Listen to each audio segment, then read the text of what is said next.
tema na semana que vem. Eu pretendo passar para as revistas agora. Eu estou pesquisando algumas revistas lá na Editora Cultura Cristã. Ontem eu vi uma revista muito boa, né, sobre o nosso tema é a igreja, né, foi sugerido pela diaconia. Então nós vamos trabalhar esse tema durante todo o ano, né, e a revista trata sobre isso, né, sobre a igreja. Eu vou entrar no site e tentar mandar buscar essa revista, né. O site estava até ontem fechado, eu não consegui entrar no site. Se essa semana abrir, eu vou fazer a encomenda e a gente começa na semana que vem, já com a nova lição, com a revista. Vocês vão ter acesso a esse material, vai ser bem mais interessante, que vocês vão acompanhar junto comigo. Vão levar para casa, vão ler, vão estudar, vai ser, né, uma forma de vocês estarem fixando mais a lição. Se não, né, se o site não abrir, a gente postega mais um pouquinho, né, para frente, e eu trago um outro tema no domingo que vem, né, e a gente fica na expectativa, né, de começar um novo tema aqui com a igreja durante esse período. Né, nós encerramos praticamente já toda a escola, o tema dos fundamentos da fé. Né? Vimos aqui os principais temas, né, junto com a igreja aqui, né? Foram muitos temas aqui, que nós vimos aqui, praticamente vimos esse livro todo, e parte do outro, do Adão Carlos, do Alderi. Então, a ideia era trazer para as pessoas que vão se batizar as informações, os fundamentos da fé, para que elas sejam batizadas. Né? Nós vamos ter a reunião do conselho por esses dias, e nós vamos já, né, discutir isso aí, né, as pessoas que nós vamos levar ao batismo. Né? Nós vamos chamá-las para conversar, para tomar conhecimento, ver como é que está o conhecimento básico desses princípios, e em seguida vamos arrolar como membros, e membros, né? E batizar aqueles que não foram batizados ainda. Aqueles que tiveram um grande número de faltas, né, infelizmente a gente não vai chamar. Porque houve uma sequência, eu estou com toda a estatística, né, estou com todas as chamadas aqui, e sei quem participou, teve poucas faltas, e aqueles que tiveram mais de 30% de faltas, não tem como a gente chamar para poder, né, porque perdeu muita coisa, né, da fundamentação da doutrina da igreja e também da doutrina da fé. Né? Mas a gente pode continuar e pode postergar, a gente não vai deixar de batizar, a gente vai postergar um pouquinho mais, né, com essas pessoas. Né? Mas aquelas que frequentaram e foram mais assíduas, né, a gente vai, né, ter a satisfação, né, e a alegria de estar junto com a igreja. Aqueles que já foram batizados vão professar a fé, que estão chegando de outras igrejas, e aqueles que não foram batizados vão ser batizados e professar a fé. Vai ser um momento muito bacana, né? Então, essa é a nossa expectativa agora para esse mês de março, né? Então, a gente vai continuar aqui na nossa lição, né, sobre o nosso tema é a oração. A gente começou a ver isso na aula passada. Vimos aqui que a oração, né, deve estar vinculada à vontade de Deus, né, primeiramente à vontade de Deus, segundo as nossas necessidades. Vimos com isso aqui, nessa fundamentação aqui, Mateus 6, a oração do Pai Nosso, como é conhecida ali, uma estrutura de uma oração mesmo. Deus ensina seus discípulos a orarem segundo aquele modelo de oração, se bem que ele fala coisas antes, não fala alguns princípios antes, é o que nós vamos ver hoje aqui. Vimos também que devemos ter cuidado, né, com a oração, nesse ponto aqui, cuidado no que nós vamos orar, de como nós devemos orar e o que nós vamos pedir a Deus. Não é? Nem toda oração Deus escuta. Isso é fato, irmãos. Mas as orações, elas devem estar segundo a vontade de Deus. Sempre assim. Sempre assim. O fator principal da oração, irmão, não é a minha vontade. O fator principal é a vontade de Deus. É o seu reino e a sua vontade. Para isso, a gente tem que conhecer qual é a vontade de Deus e temos que conhecer o que é o reino de Deus. Senão a nossa oração não vai ter muito sentido aí. Então, nunca a nossa oração, não é, o fator primordial são as nossas necessidades. Nunca. são sempre as necessidades de Deus. Sempre. E quais são as necessidades de Deus, segundo a sua palavra?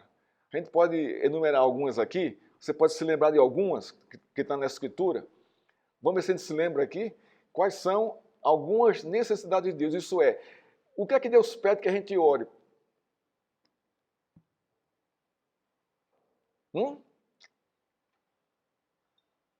Está vendo como a gente está desconectado? Né? Ele ora, irmão, para que a gente ore pedindo mais obreiro para a sua seara. Isso é vontade dele, não minha.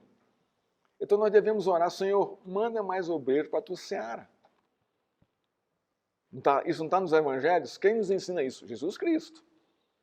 Ora, ele fala que os campos são muitos, a seara é imensa, mas poucos são os trabalhadores. Orai ao Senhor da seara para que mande mais trabalhadores para a sua seara. Então, essa é uma necessidade de Deus, que a gente ore por ela, se bem que Deus não tem necessidade. Eu digo assim, necessidade do nosso contexto, né? É um motivo de nós orarmos pela vontade de Deus. Senhor, manda mais obreiros para a tua seara. Por isso que quando nós oramos aqui pelos missionários, nossas parcerias, né, a gente está cumprindo isso aí, mas Senhor, aumenta esse volume, aumenta mais gente. Eu estou disposto a ir. Se coloca diante de Deus para isso também. Envia-me a mim. Quem enviarei? Quem há de ir por mim? O que o profeta diz? Envia-me a mim. A questão do envia-me a mim ali, irmãos, não é que Deus vai lhe enviar. O princípio ali é a sua disposição em se oferecer a Deus. Se ele vai lhe enviar, você não sabe. É a vontade dele. Mas o que é que ele espera? A sua disposição em ser enviado. Em ser enviado. Isso para muita gente é difícil. Como é que eu vou abrir mão do que eu tenho aqui para ir? Não sei nem para onde. Você está vendo como é difícil o chamado? Não é? Pensa agora em Abraão. Deixa teu pai, tua mãe, tua parentela, tudo que você está fazendo e vai para um lugar que eu vou te mostrar. E não disse que era um lugar. Então, essa é a disposição do cristão. Quando orar pela seara do Senhor, para que Deus mande mais obreiros, Senhor, eu estou disposto. Eu estou na fila aqui. Se Deus vai lhe enviar, irmãos, é problema dele. Pode enviar, pode. Pode deixar você onde você está, pode. Mas você aqui vai ser enviado para pregar, para testemunhar para as pessoas. Então, essa é uma oração que nós devemos fazer sempre. A outra, um outro desejo de Deus, que nós oremos por ele. Hein? Vamos lá? Vamos lá para Mateus.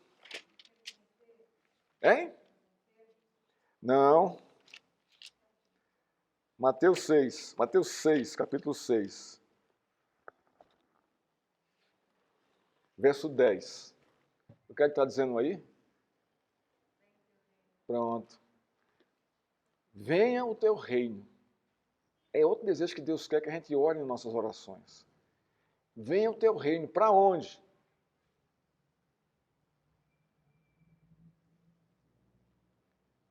Ver o teu reino fica meio vago, né? Mas esse reino tem que ir assentar em algum lugar. Aonde? Sobre nós e sobre a humanidade, irmãos. Reino aqui é governo. Venha o teu governo sobre a minha vida e a vida da tua igreja, do teu povo. Irmãos, nós não vivemos numa democracia.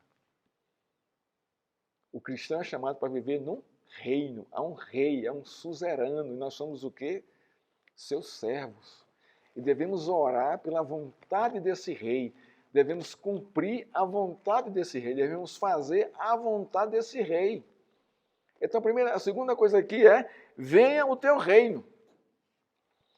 Pai, venha o teu reino sobre a minha vida. Aí eu pergunto, o que é esse reino? Como é que ele vem à minha vida? Você conhece o reino de Deus? Sim ou não? Sim ou não? Onde é que Deus revela o seu reino? Através de quê? Da sua palavra, que ele registrou, né, através dos profetas, através dos apóstolos e dos seus servos. Está registrado na Escritura. Ali mostra, ali revela o reino de Deus. E é esse reino que eu quero para mim. Como é esse reino de Deus? Quais são as características do reino de Deus? Alguém pode dizer aqui uma?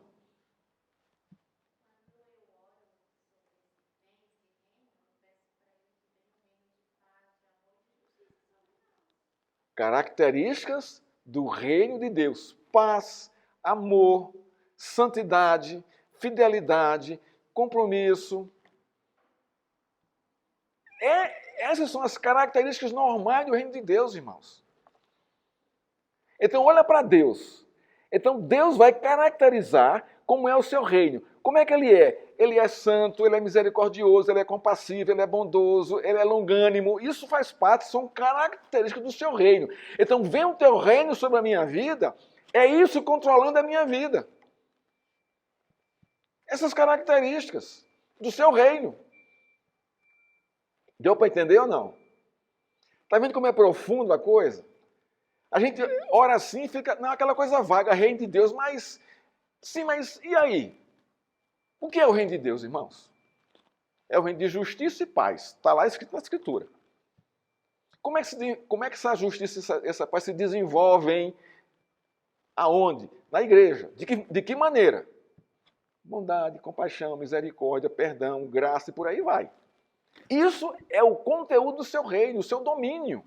Ele nos domina através dessas características. Como é que Deus lhe chamou? Pelo chicote?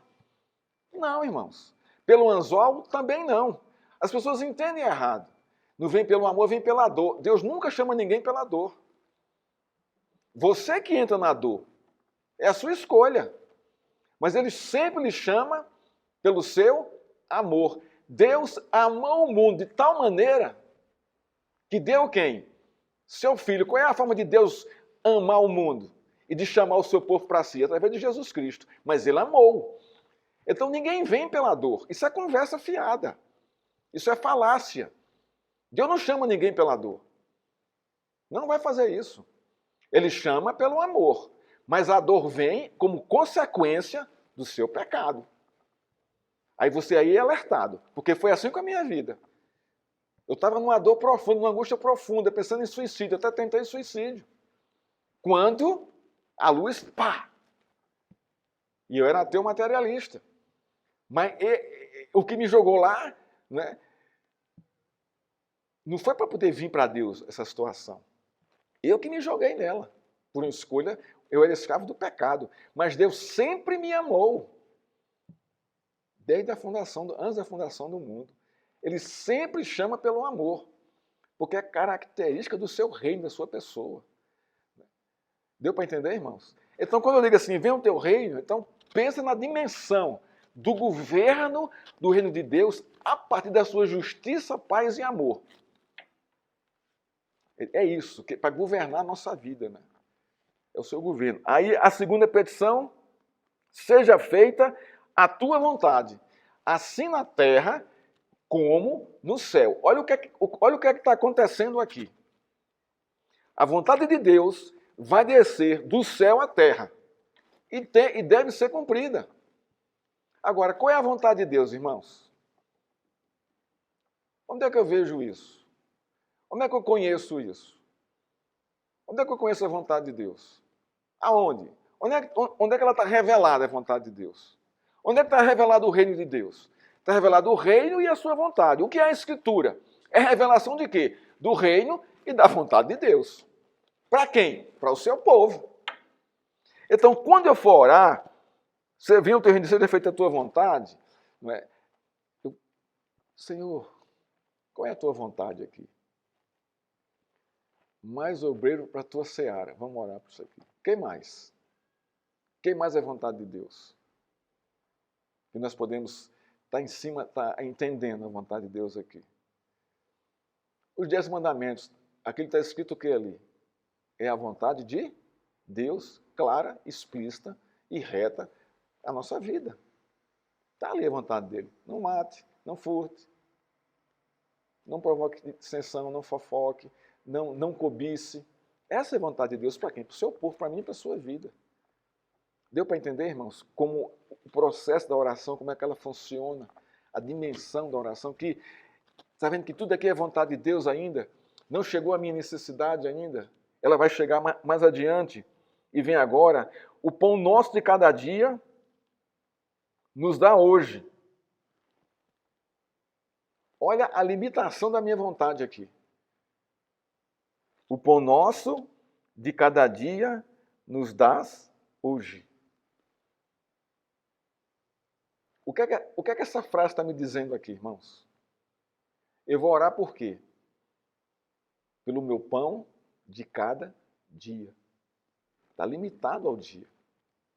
Como é que o maná caía? A cada dia. E quem juntava para a semana inteira? Apodrecia. Era desobediência. Por isso que Deus diz, nem só de pão viverá o homem, mas o quê? De toda palavra de Deus, de toda vontade de Deus. A palavra ali significa isso, de toda vontade de Deus. É o que está aqui na oração do Pai Nosso. Então, hoje nós vamos trabalhar um pouco sobre o modelo correto de oração. Vai dizer aqui o autor, o pastor Leandro Lima. Ele vai dizer o seguinte aqui. Né?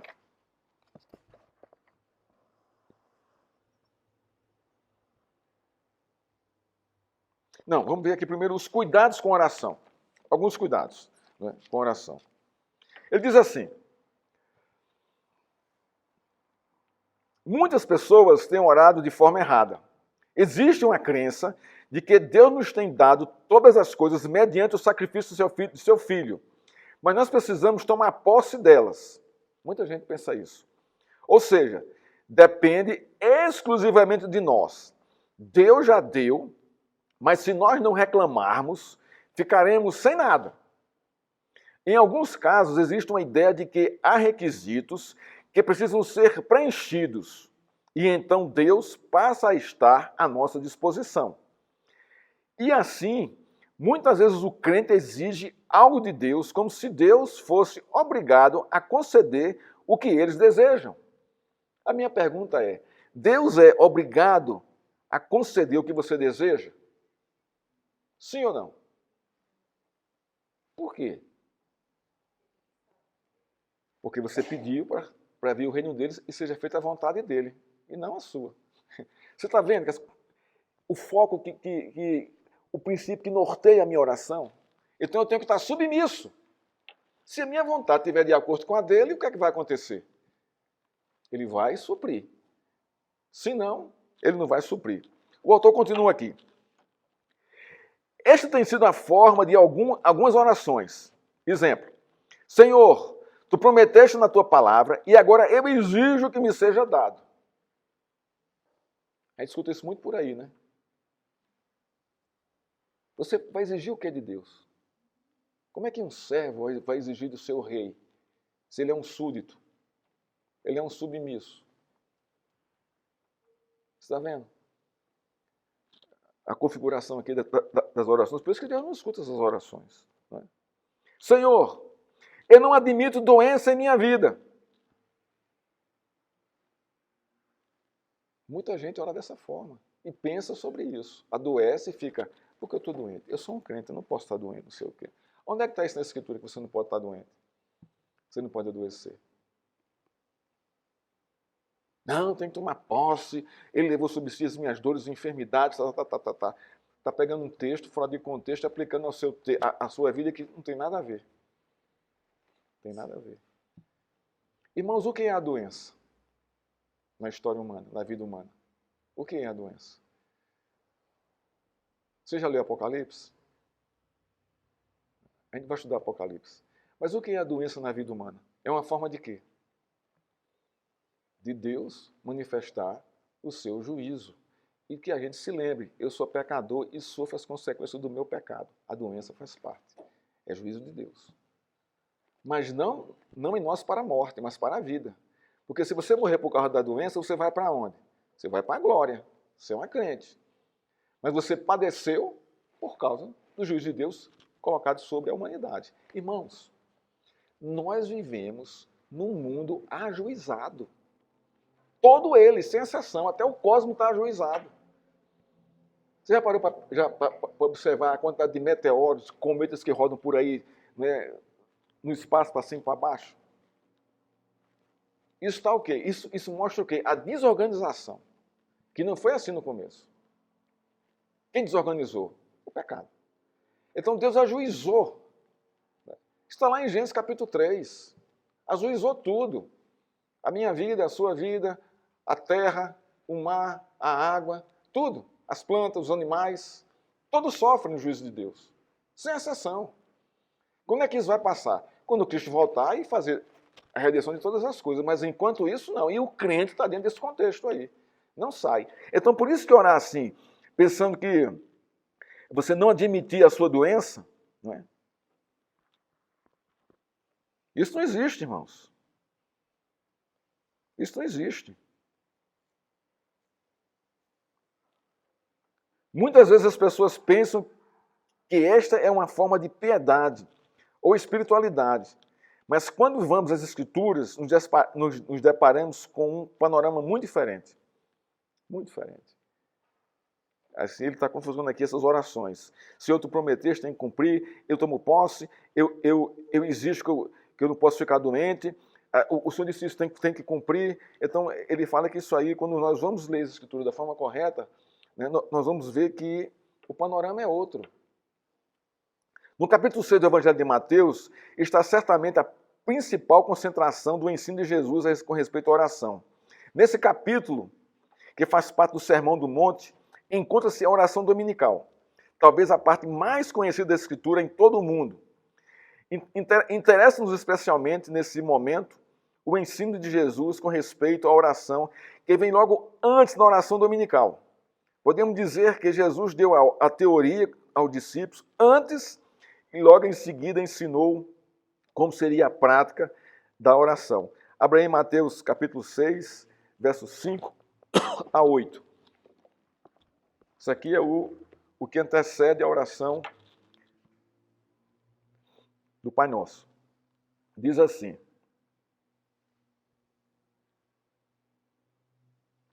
e quando orarem, não sejam como os hipócritas, que gostam de orarem em pé nas sinagogas e nos cantos das praças para serem vistos pelos outros. Em verdade, eu lhe digo que eles já receberam a sua recompensa. Que recompensa eles receberam aqui?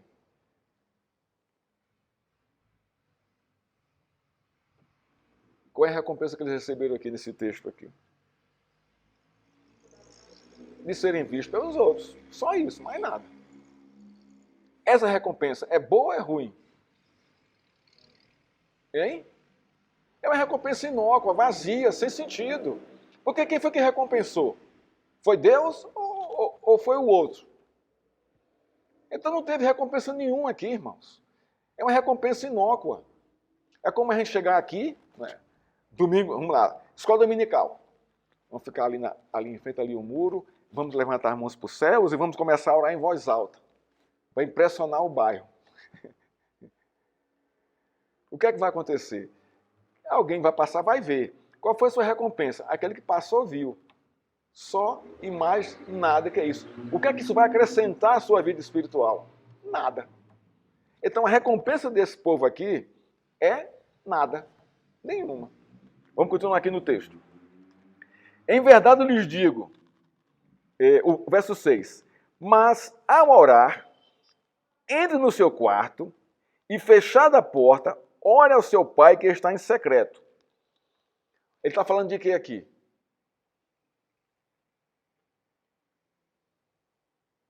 De ser discreto nas suas orações. Não precisa chamar atenção. Aqui é um contraste com os hipócritas que ficam nas... Aqui é um contraste muito grande, que ele faz um contraste aqui. Não precisa daquilo para ouvir sua oração. Então, vá na sua intimidade, ele chama aqui a intimidade, e ore ao Senhor na sua intimidade, e o Senhor na sua intimidade vai te responder na intimidade dele. Aqui a relação aqui é essa. A relação aqui é essa aqui. E o seu pai que vê em secreto, lhe dará a recompensa. Olha só. Então, irmãos, qual o princípio aqui da oração? Primeiro, ela é pessoal. Ela é intimista. Segundo, né, é reservada. Você está num lugar reservado. Você não precisa chamar atenção. Nem em casa quando está orando. Entra no teu quarto, fecha a porta. Você pode orar de pé, sentado, ajoelhado, como você quiser. Mas ali você está em intimidade com quem? Nada está tirando a sua atenção e nada está chamando a sua atenção, a não ser a pessoa de Deus e a sua oração. Então ali há uma disposição para aquilo, uma coisa íntima. E você tem a certeza de que seu pai está vendo você ali e vai lhe responder ali. É em secreto. Então, quando você receber a resposta da sua oração em secreto, você não precisa trombetar para ninguém, não. Porque você vai chamar a atenção do mesmo jeito, ficar quieto, calado. Recebeu, agradece ao Senhor e ponto final. Ponto final. Se houver a oportunidade de você dar o testemunho, mas dar o testemunho também tranquilo. Não precisa trombetar na igreja. Aquele que está acontecendo na sua vida pessoal com Deus. Né? E o verso 7. E orando, não usem vãs repetições como gentios, porque eles pensam que por muito falar serão ouvidos. Olha o que é que Deus faz aqui, o que é que Cristo faz aqui. Olha só. Ele fala aqui de vãs repetições. Ele traduz vãs repetições como muito falar. Ele não fala que é oração. É muito blá, blá, blá. Blá, blá, blá, blá, blá, blá, blá, blá, blá. Muito falar. Mas não tem qualquer significado no contexto, né, da vontade e do desejo de Deus. Né? Não sejam, portanto, como eles. Aqui que vem o principal princípio da oração. Porque o Pai de vocês sabe o que vocês precisam, antes mesmo de lhes pedirem. O que é que Deus está dizendo aqui para mim e para você? Ora, se Ele sabe a minha necessidade, e eu sei também a minha necessidade, eu devo ser o que para Deus? Sincero nas minhas orações. Aqui é um chamado à sinceridade. Se eu sei qual é a minha necessidade, por que é que eu vou orar com uma coisa maior? Querer mais. E não colocar diante de Deus, essa é a minha necessidade. Senhor, essa é a minha necessidade. Verdadeira. Não falsear a necessidade. Você dizer que não tem, tendo. Isso aí não é ser sincero com Deus. Isso é blá, blá, blá. Isso é muita repetição. Isso é uma oração insincera e Deus não vai ouvir. Então, quando ele fala aqui que Deus sabe a minha necessidade, irmão, sabe a sua necessidade, Deus está nos chamando a ser sincero para com Ele. Por quê? Porque se eu orar dentro da minha necessidade, Ele vai responder, porque Ele sabe da minha necessidade. Eu sei aqui que muitos têm muitas necessidades aqui.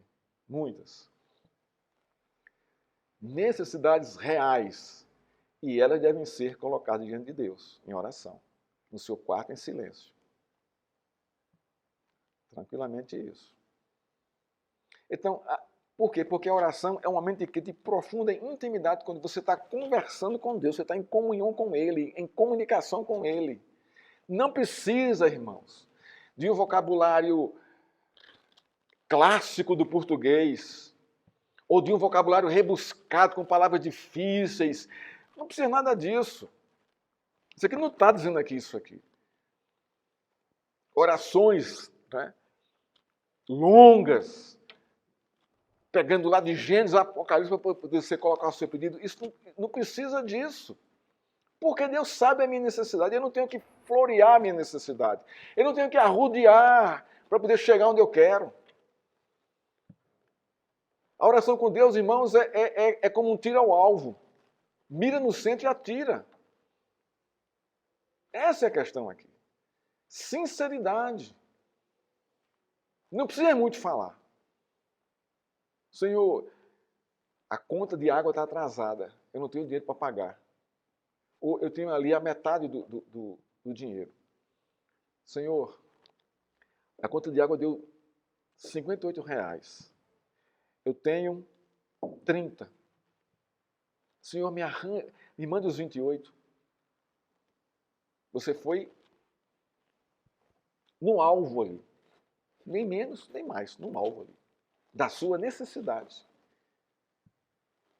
Eu não vou orar por R$100, por R$200. Não é isso? Não, por quê? Porque eu não estou sendo sincero com Deus. Eu estou querendo uma coisinha, eu estou querendo barganhar com Ele. Então, ser sincero com o Senhor. Então, isso é fundamental, irmão, nesse princípio aqui. Então, Deus prepara os discípulos antes. Por quê? Porque havia naquele contexto toda uma ladainha na oração. Principalmente dos fariseus. Daqueles que deveriam ensinar o povo a orar, ensinavam o povo a orar de forma errada. Queriam chamar atenção com os discursos, com a teologia, com a doutrina e tal, na oração, aquela coisa toda. Eles pregavam orando para depois fazer o pedido. Isso não é assim que tem que ser feito. Não é assim que tem que ser feito, irmãos. Porque na minha oração, eu não estou preocupado com teologia, com doutrina, a não ser com os princípios da oração. Só isso, mais nada. Eu não vou ter que fazer um discurso para Deus teológico para pedir uma necessidade em mim. Não, Senhor, eu estou precisando disso. Tem misericórdia de mim, me ajuda. Pronto. Fechei minha oração. Acabou. Vamos lá. Podemos ver, portanto, que Jesus está explicando como deve e como não deve ser a oração. A oração é o momento mais íntimo da comunicação com Deus que o homem pode ter. É o momento quando o homem tem uma audiência com Deus e o Todo-Poderoso condescende em lhe ouvir as súplicas. Olha só, irmãos. Deus faz assim, ó, no seu ouvido. Portanto, ela não pode ser feita de qualquer jeito. É necessário um cuidado especial. O Senhor Jesus, portanto, explica nessa passagem que nós vemos aqui, Mateus 6, 5 a 8, não é? Quais são esses cuidados? Primeiro, ele diz a respeito da situação do próprio homem. Jesus diz, quando orares, não serei como os hipócritas. Quando Jesus adverte seus discípulos para que não façam desta forma, está chamando a atenção deles para o fato de que é possível que eles próprios fizessem isso. Talvez não de forma tão escandalosa como os fariseus, mas sempre é possível achar alguma forma mais sutil de hipocrisia na oração. Quando falamos algo que não é sincero, como, por exemplo, um elogio que fazemos a Deus, sem ao menos pensarmos do que estamos dizendo, isso é hipocrisia. Por isso, na oração, devemos estar conscientes de nós mesmos e de quais são as nossas reais intenções e de quanto temos a facilidade de cair no erro da hipocrisia. Não precisa agradar a Deus em sua oração. Seja sincero, irmãos, com o Senhor. Seja sincero com o Senhor. Porque ele tem com você uma relação sincera também. Respeite o Senhor sinceramente. Senhor, essa é a minha realidade. Ajuda-me. Ponto final. Recebi a resposta da oração. Agradece ao Senhor. Senhor, obrigado por tua graça, misericórdia e tua bondade. Então, essa é a primeira coisa. Não ser como os hipócritas na nossa oração. A segunda. As pessoas que oram devem estar conscientes das palavras usadas. Será então que apenas aquelas que conseguem fazer orações bonitas, cheias de palavras de teologia, é que oram corretamente? Ou que os simples, aqueles que mal sabem falar corretamente, não agradam a Deus? Não é disso que Jesus está falando. Ele diz, orando, não usei de vãs repetições, como faz os pagãos. Ele está muito mais interessado no sentido das palavras do que nas palavras em si mesmas, nas suas motivações. O motivo pelo qual os pagãos usavam tantas repetições era porque pensavam que quanto maior e mais ruidosa fosse a sua oração, maior era a possibilidade de serem atendidos. Então, aquelas orações longuíssimas. Ele não precisa disso. Ele traz aqui uma relação muito interessante. Um exemplo disso foram com os sacerdotes de Baal, que invocaram o nome de Baal durante toda a manhã, até o meio-dia. E ele não respondeu. E Elias, com a simples oração, Senhor, desce fogo do céu. E o fogo do céu desceu e consumiu tudo aquilo ali. Então, não precisa disso. Portanto, percebemos que nem todas as palavras ditas na oração agradam a Deus. E se uma mera repetição não o agrada, como poderia ele estar satisfeito quando as pessoas lhe dão ordem dizendo o que deve e o que não deve fazer? Ele não vai se agradar disso. Portanto, Jesus Cristo está nos dando um aviso de que tenhamos cuidado com o que falamos na presença de Deus. Isso é, seja sincero. Não use repetições. Não precisa, não é, encher a boca de palavras difíceis para orar a Deus. Não. Esse aqui é o primeiro ponto. O segundo ponto. O modelo correto de oração. Através da oração dominical, o popular Pai Nosso, Jesus ensina aos seus discípulos como deveriam orar. Será importante considerar brevemente essa oração para entender qual é a oração que agrada a Deus. Antes, porém, precisamos dizer que a oração precisa ser acompanhada de fé. Isso é um fato, né? A fé, portanto, é um elemento indispensável à oração. Jesus mandou que seus discípulos orassem em nome dele. E tudo quanto pedides, em meu nome, isso farei a fim de que o Pai seja glorificado no Filho. Orar em nome de Jesus significa que não estamos pedindo algo de Deus com base em nossos próprios méritos pessoais, mas com base nos méritos do próprio Jesus. E algo que jamais pode faltar na oração é ação de graça. Fé e ação de graças. Toda oração, irmãos, nós fazemos em nome de Cristo. Por quê? Por quê, irmãos? O que mais?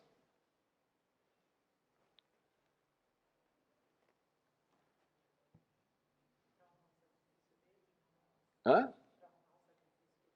O que mais? O fator principal, os méritos da resposta à sua oração são dele, não são seus. Não é porque você merece a resposta de Deus, mas por causa dele.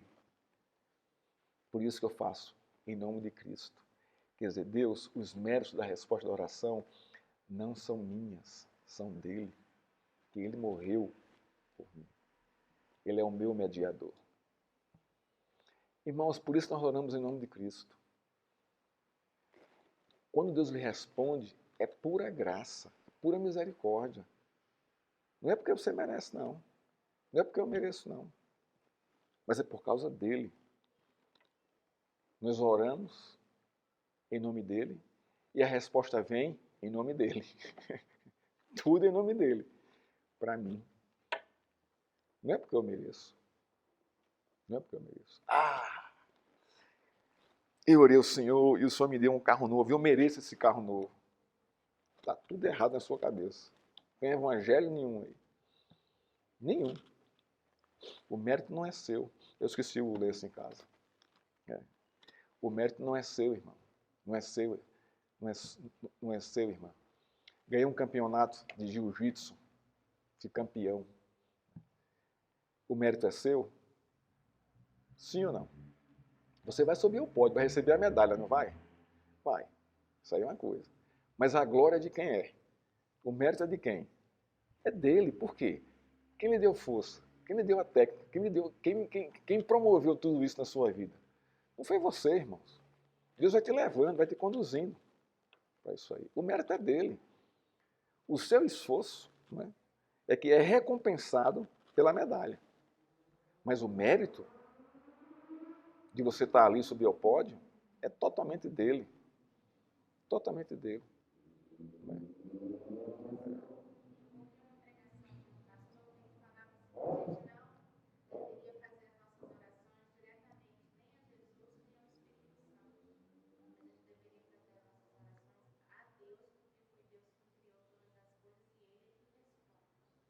Coitado dele.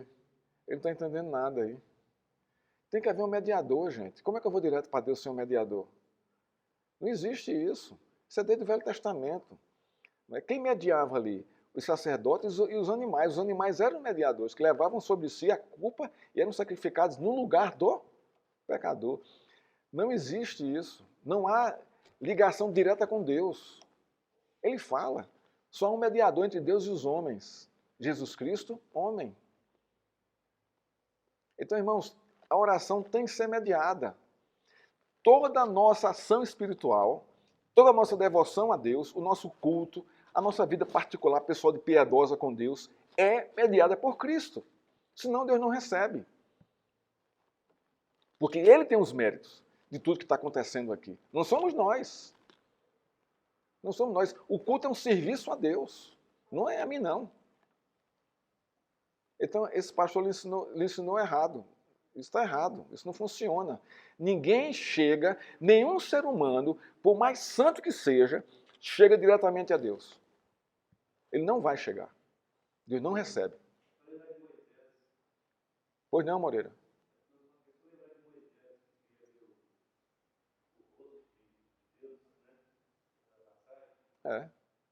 Não chega. Deus não recebe isso. Porque Ele trouxe um mediador.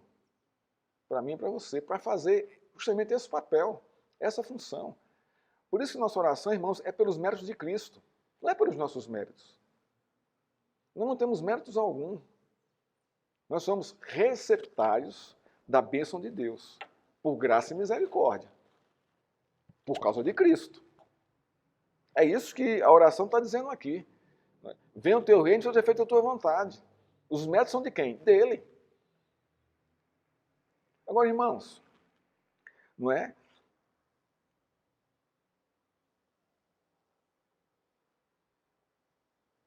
Qual é a vontade de Deus?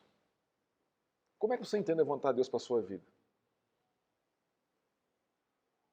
Qual é o significado que você tem da vontade de Deus? Como é que você... Na vontade de Deus é assim. Como é que você percebe isso? Ela é boa a vontade de Deus? É? Você crê nisso? Então, se a vontade de Deus for um não, você vai achar que vai ser bom. Você deve entender, é bom para mim, porque foi um não. Se a vontade de Deus for uma frustração na sua vida, você vai dizer que foi boa? Você vai ter que dizer que sim, porque é a vontade de Deus. Vocês estão entendendo como é que funciona? Não é? Pois é. Às vezes, irmãos, é difícil a gente absorver isso aí e dizer que é boa a vontade de Deus. Essa semana a gente está com uma família que, uma família muito amada nossa lá de Varginha, né, o filho de 16 anos, né, suicidou. Eles foram para o culto, quando voltaram o filho estava morto em casa. Agora, imagina, irmãos, na cabeça desses irmãos, né, a crise de fé aí. Por quê? O menino vem como promessa de Deus. Deus abençoou. Então, aquela coisa, então você tem todo um projeto ali. E de repente Deus tira o menino. Eu não estou aqui querendo falar do modo que Deus tirou o menino, mas Deus chamou para si o menino. Com 16 anos de idade. Você vai dizer que a vontade de Deus é boa? Que é agradável? Que é perfeita numa situação dessa? Vocês estão entendendo o peso, né, dessa realidade em nossa vida cotidiana? É complicado, irmão, isso aí. Não é tão simples assim, não, você aceitar essas coisas, não. Eu imagino como... Eu não tenho ideia do Parafuso, que ele é presbítero da igreja, né, e ela também é envolvida muito com a SAF. Como é que está a cabeça dos dois numa situação como essa?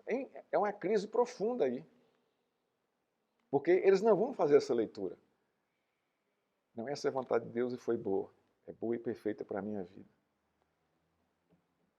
É difícil, irmãos, quando a coisa chega a esse nível. Quando acontece assim, né, passando no concurso, ganhamos um campeonato, é muito fácil perceber isso. Mas quando vem a crise, aí você vai discernir se é boa. Você vai ter que concordar com isso, que é boa, perfeita e agradável. Mesmo vindo tudo contra os seus conceitos. Então é isso aqui, né? Vamos lá. Portanto, vocês orareis assim. Aqui diz o autor. Agora precisamos considerar a oração dominical. Ela é o grande modelo divino da oração. Jesus disse. A gente já leu, né? Portanto, orareis assim. Pai nosso que estás no céu, santificado seja o teu nome. Venha o teu reino. Seja feita a tua vontade. Tua. Assim na terra como no céu. O pão nosso de cada dia dá-nos hoje. E perdoa-nos as nossas dívidas. Assim como nós temos perdoado. Aqui veja só. nos perdoa como nós temos perdoado. Então, o perdão é constante na vida do cristão, os nossos devedores. E não nos deixe cair em tentação, mas livra do mal, pois tem o reino, o poder e a glória. Então, é interessante aqui que com relação aos seres humanos aqui, tem alguns pedidos. Me dá o pão de hoje, perdoa os meus pecados, livre do mal e da tentação. Isso aqui é a base da minha oração. O pão de hoje, perdoa os meus pecados, livra-me da tentação e me livre do mal. Esse deveria ser o exercício da nossa oração todos os dias ao Senhor. Antes de sair de casa, ou no caminho para o trabalho, ou na hora que você tiver tempo para você estar orando ao Senhor. Em relação a Deus, em relação a mim e a você. Quando Jesus disse, portanto, orareis assim, ele não tinha a intenção de que as pessoas ficassem repetindo esta oração. Não é uma oração para ser repetida, como muita gente faz. Vamos orar ao Pai Nosso. Não tem qualquer sentido, irmãos. Então a reunião tem católico e crente, né? Então qual é a oração que você vai orar? A oração do Pai Nosso. Sempre se faz isso. Para quê? Para não gerar um desconforto, né, na plateia, na reunião ali. Então todo mundo vai recitar o Pai Nosso. Você não vai orar o Pai Nosso. Você vai recitar. Porque o sentido aqui não é esse. O sentido aqui é outro. A dimensão aqui da oração é outra. Deus está te levando a uma dimensão aqui de relação com Ele, de intimidade com Ele, para a vontade dEle, pelo reino dEle. E depois a relação dEle para com você. O que você deve pedir a Ele. O pão de cada dia, livre-me da tentação e livre-me do mal. Aí você vai orar o Pai Nosso com todo mundo junto. Eles vão ter esse entendimento? Não vão ter esse entendimento. Vai estar ali uma repetição. E a gente não sabe como é o coração dos outros que estão orando também ali. Vai ser uma coisa muito mecânica. Isso não funciona diante de Deus. Isso não tem qualquer sentido diante de Deus. Muitas vezes, irmãos, eu me calo. Quando eu estou no contexto comercial, eu não oro. Eu baixo a cabeça e fico calado, quieto. Não vou orar. Porque eu sei que a maioria ali não está entendendo o que está fazendo. Né? Agora, se alguém me pede para orar, eu vou orar, né? Mas não a oração do Pai Nosso. Eu vou orar uma oração na estrutura do Pai Nosso. É diferente. Ok?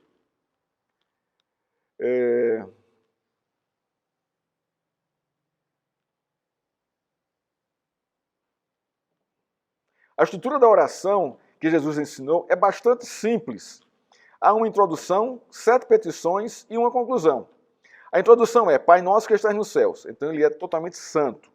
Jesus quer dizer que nos dirijamos a Deus de forma mais simples e íntima possível, chamando de Pai. Olha que coisa linda isso aqui. Como é a sua relação com o seu pai? Eu sei que alguns tiveram uma relação bem difícil, mas muita gente teve uma relação muito boa com seus pais. E a relação aqui, a gente não pode a gente não pode relacionar a minha relação com meu pai com a minha relação com Deus, porque são pais diferentes. Então a minha relação com Deus é uma relação muito mais, paterna do que muitas vezes a do meu pai para comigo. Então a gente não pode, conduzir essa mesma relação para Deus, né? Eu sei que é difícil isso, mas isso não deveria acontecer. Então, Pai Nosso, então ele é meu pai. Então, como é que eu vou me portar diante do meu pai? Eu sei que ele vai me ouvir. Vamos lá. Sem esquecer que ele está nos céus, ou seja, ele é santo. Então, ele equilibra aqui a intimidade com santidade. Em seguida, vem 7 petições. A estrutura das petições impressiona. As 3 primeiras têm o verbo na segunda pessoa do singular. Teu, teu e tua. Não são pedidos para coisas nossas, mas para as coisas de Deus. Jesus está ensinando que nossas orações devem primeiro buscar aquelas coisas que dizem respeito à glória de Deus, o seu reino e a sua vontade. Devemos buscar em oração que o nome de Deus seja santificado na nossa vida, que o reino dele se estabeleça na nossa vida e que a vontade dele seja feita na nossa vida. Isso vai glorificar o seu nome. Estas coisas devem ter prioridade em nossas orações, mais do que nossas necessidades pessoais. Das 7 petições, há apenas uma para as nossas necessidades físicas. Isso tem um aspecto negativo e outro positivo. O negativo é que Deus não se agrada de crentes que só sabem orar pedindo coisas para si mesmos. Dá-me, dá-me, dá-me, dá-me, dá-me, dá-me, dá-me, dá-me, dá-me, dá-me, dá-me, dá-me. É sempre assim. Se você for aqui, no reino de oração aqui, você vai ouvir justamente isso. São as coisas materiais que estão em foco, que conduzem o culto e a oração aí, e a comunhão com Deus. Não é assim que funciona. Elas não devem monopolizar a oração, mas podem aparecer no meio dela. Jesus mandou que pedíssemos o pão de cada dia. Isso tem pelo menos 2 implicações. Primeiro, que o pão simboliza o básico, aquilo que realmente precisamos. Irmãos, nós precisamos do básico para viver. Nós não nos satisfazemos com o básico. Não é verdade? É. A gente quer sempre algo a mais. Quer um exemplo? Abra o seu guarda-roupa e veja lá quantas roupas você tem lá e não usou o ano passado. E não vai usar esse ano, porque você vai comprar roupas novas. Você está vendo como é a nossa natureza? Nós somos assim, nós nos apegamos demais a essas coisas. E para se desfazer delas, irmãos, é um sacrifício. Que até um bazar que nós abrimos aqui, a gente vai trazer para cá o que está realmente mais ruim mesmo. Mas eu estou falando do que é natural. Quantas coisas a gente jogou fora aqui, das coisas que a gente recebeu? Não, isso aqui é impossível, você doar isso aqui.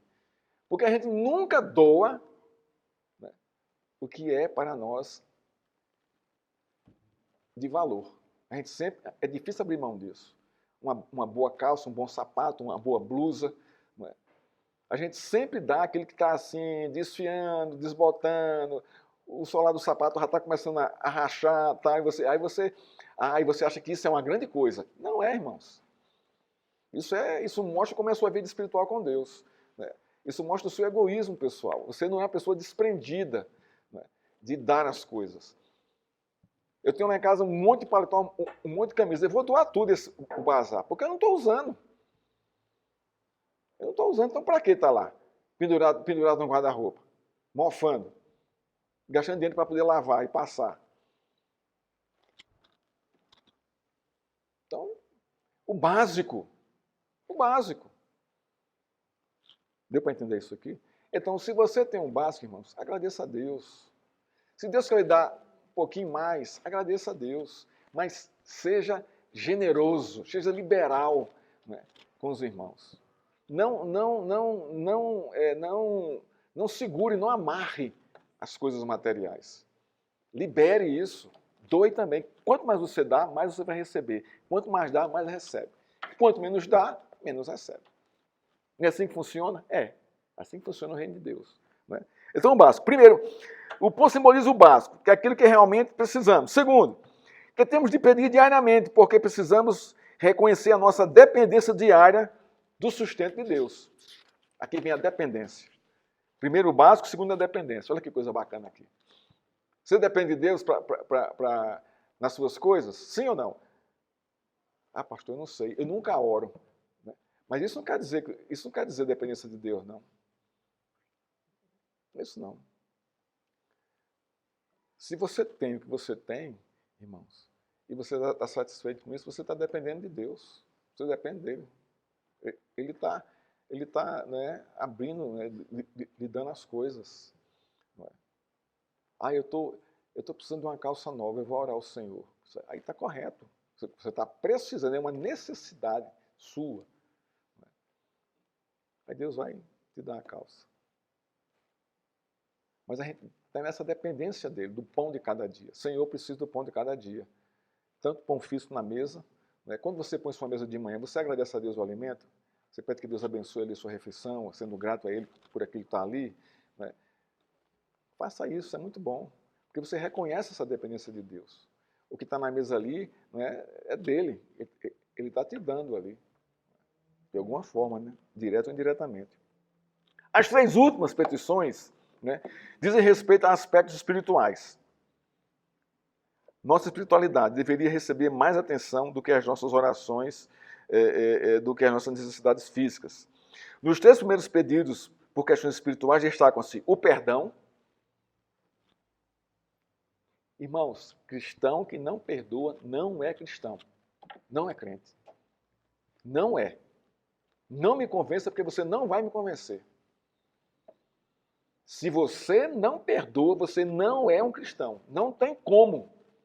Não existe. Não tem, a principal característica de um crente é ele ter um coração quebrantado e perdoador. Essa é a principal característica. Porque ele recebeu o perdão de Deus quando era pecador, sem merecer nada. Então eu tenho que retribuir esse mesmo perdão. Não importa se eu tenho culpa ou se eu tenho razão. Se eu tenho culpa, mais dever de perdoar ainda. Se eu tenho razão, perdoo do mesmo jeito. Não tem como, irmãos. Não é cristão. O amor de Deus não está nele. 1 João fala sobre isso. Primeira coisa aqui é o perdão. É uma necessidade nossa perdoar. Não podemos reter perdão, irmãos. Isso quebra completamente, porque Deus não lhe perdoa. Se você não perdoar, Deus não lhe perdoa. Você vai sofrer mais consequência ainda, além do que já tem, do juízo de Deus sobre a sua vida. Davi disse, meus ossos secaram, eu envelheci, eu morri por dentro. Observe uma pessoa rancorosa. Observe a fisionomia dela. Dá uma olhada. Os traços. Você percebe logo. Está morrendo, está seca, está morta por dentro. Coisa de 10, 15, 20, 30 anos atrás, ela remoendo ainda hoje. E não perdoa. E diz que é crente. Não é crente. Não entendeu nada. Não entendeu nada do Evangelho. Perdão. Vamos lá. Que precisamos de Deus e que devemos aos outros. Segundo, força para resistir às tentações do pecado. Livre-me das tentações. É uma necessidade espiritual que eu preciso sempre estar batendo a nossa porta. As tentações, elas não descansam. São diariamente, todo o tempo, toda hora, todo segundo. Estão ali, ó, catucando a gente o tempo todo. De várias formas, de várias maneiras. E não pense que ela vem de forma feia, horrorosa. Não, ela vem assim, muito bem vestida, muito bonitinha, muito atraente. Ah, isso aqui eu vou fazer, não vai dar em nada. Né? E terceiro, livramento do mal, ou do diabo, do maligno. O crente jamais deve descuidar da oração às custas de pagar um alto preço de retrocesso da fé. Oração estreita a nossa comunhão com Deus e, se for feita dos moldes que Jesus ensinou, nos fará pessoas preocupadas com a glória de Deus e desejosas de alcançar, né, os seus feitos espirituais. Mas devemos estar atentos a todo tipo de formalismo ou ritualismo em nossas orações. Deus não deseja ouvir coisas repetidas e destituídas de sentido. Ele quer sinceridade, coração, joelho dobrado e fervor espiritual. Que Deus nos abençoe, irmãos, e nos alegre o coração na nossa vida espiritual. Vamos orar ao Senhor? Ó Deus, graças pela Tua palavra, que veio a nós como Teu reino, que veio a nós como a Tua vontade, Senhor. Agora nós te pedimos, Pai, ajuda-nos, perdoa nossas dívidas, livre-nos, Senhor, do mal, da tentação, de não orarmos e de não perdoarmos, porque Teu é o reino, o poder e a glória para sempre. Amém, Senhor. Obrigado, Senhor, por esse tempo. Somos-te gratos, em nome de Jesus. Amém.